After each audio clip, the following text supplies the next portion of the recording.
and welcome to your very first rhythm lesson here in Primary Prodigies. Now, we've played a couple songs already, but before we go any further, we need to talk about where our musical notes live in the sort of left to right time frame. What does that mean? That's kind of a tricky thing. Let's look at our measure. Every measure we have here in Primary Prodigies, for the most part, is going to have 4 beats per measure. Can you say 4 beats per measure? One more time. 4 beats per measure. Yeah. So those 4 beats are indicated by these gray boxes. We have these alternating sort of dark and light gray boxes to show the strong beat, which is the first and third beat, and the weak beat, which is the second and fourth beat. We'll talk more about strong beats and weak beats later, but for now, I want you just to see that there are 4 spaces clearly defined by those boxes, and they're each the same length. Now, that last bit is pretty much the most important part, and that is that each of those gray boxes takes up the same amount of time. Can you say rhythm equals time? Again, rhythm equals time. Yeah. So we've seen our different notes, C, D, E, F, G, A, B, and C, and we see how they go up the treble clef and they can come back down the treble clef, and how that up and down space gets filled in music by the different notes, the different pitches. But when we talk about space going from left to right, when we talk about time, we are talking about rhythm. So say it one more time, rhythm equals time. Yeah. So our very first rhythm, our very first note length is just going to be one simple note that takes up the entire measure. If something takes up the whole measure, if there's a note that takes up the whole measure, what do you think that note is going to be called? Do you know? It's the whole note. That's nice and easy. The whole measure, the whole note, all 4 beats. Now, because the whole note takes up 4 beats, what we're going to do is we're going to say that very first beat, 1. Nice and loud, and then we'll very silently count the other 3 beats up to 2, 3, and 4. So let's try it together. Ready? Go. 1, 2. 1, 2. 1, 2. 1, 2. Nice job with the whole note. All right, let's cut that whole note in half to get 2 half notes. Can you say half note? One more time, half note. Nice. So the half note gets 2 beats. And again, we have 4 beats in our measure. So it's going to start on beat 1 and then happen again, not on the second beat because it's still ringing out, but on the third beat, and that one will ring out into the 4th beat. So doing the same thing, we're going to have a nice loud 1 and 3, and then we're going to sort of silently count the 2 and 4 to help keep our place. So let's try playing with the half note. 1, 2, ready, go. 1, 2, 3, 4. 1, 2, 3, 4. 1, 2, 3, 4. 1, 2, 3, 4. Nice job with the half note. So a quick little disclaimer about whole notes and half notes.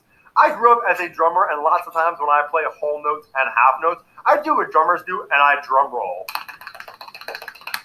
So we're going to try those whole notes and those half notes one more time. There's going to be a slight variation that you'll see in the music, and if you ever see that variation, that means that we are rolling our drum or our belly or our legs or our boom whackers or whatever we're playing with nice and fast. So let's try this little pattern of half notes and whole notes doing some rolling.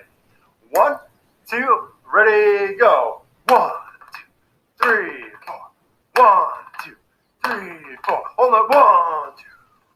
Hold it again. 1, 2, 3, 4. Yeah. So the reason that we do a little bit of rolling when we're playing percussive instruments like boom whackers, like a snare drum, like our bodies, is because those notes don't ring out very well. If you have a guitar or a piano or a bell, and you strum a chord, or you play that piano, or you hit the bell, the sound will ring out usually long enough to fill up a whole measure. However, if you hit yourself in the belly, or smack a snare drum, or hit a conga, or play a boom whacker, those sounds are super short, and they don't ring out and fill the whole measure. which is exactly why we sometimes roll when we're playing short percussive instruments to get a sort of longer note. This only really works for whole notes and half notes, and if you're doing this with a teacher or with your class, let your teacher or your class definitely decide which one you're going to do. You don't want some people doing the hit and some people doing the roll. It kind of depends on what instruments you are playing, but I just wanted to give you a quick heads up about why sometimes you will see me rolling through the whole notes and the half notes. All right, so we're ready to talk about the quarter note. That quarter note is kind of our most important beat because it's from the quarter note that we can determine how fast the song really is. So if I count you in like this, 1, 2, ready, play, that's going to be 4 quarter notes, and you get the nice steady pulse of our song, of our tempo, of our rhythm through the quarter note. So what we're going to do is we're going to have the quarter notes scroll this way, and we'll count the numbers 1, 2, 3, 4 as we play our quarter notes. 1, 2, ready, go. 1, 2, 3, 4. 1, 2, 3, 4. That's loud. 1, 2, 3, 4. 1, 2, 3, 4. Nice job with that one. So that's really straight ahead, really simple. Playing quarter notes is one of the easiest things to do because if you're listening to the music, your head or your body will pretty much naturally bob along with the quarter note. So when we counted our quarter notes, we used the numbers 1, 2, 3, 4. But to add those eighth notes, which really live in between all of those quarter notes, we're going to add the syllable and. So instead of saying 1, 2, 3, 4, now we're going to say 1 and 2 and 3 and 4 and. Let's try it nice and slow to start, and then we'll do it a second time a little bit faster. 1, 2, ready, go. 1 and 2 and 3 and 4 and 1 and 2 and 3 and 4 and 1 and 2 and 3 and 4 and 1 and 2 and 3 and 4 and. Hey, nice job with that. So when we're counting rhythms like this, we call it counting out loud. Can you say counting out loud? Nice. So this may seem really simple, but it's something that most people don't do enough of. And if you count out loud, there's actually a small piece of your brain that listens to what you're saying.